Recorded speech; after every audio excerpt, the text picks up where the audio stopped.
Meet your teacher, Mr. Jenkins, and meet your friend, Max. He's the reason you guys are in detention. Anyway, let me catch you up to speed.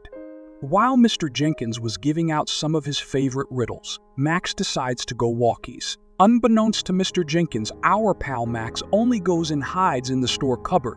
5 minutes go by. Nothing. 10. And not a peep from the store cupboard. So of course I try to let Mr. Jenkins know. "Excuse me, sir," I say. "Where is Max?" He turns around and says, "Who is Max?" Suddenly a member of staff comes in and whispers in Mr. Jenkins's ear. He stiffens and excuses himself from the classroom, locking the door behind him. But where is Max? Can you find the breadcrumbs left for you, leading you to the world of Mythia?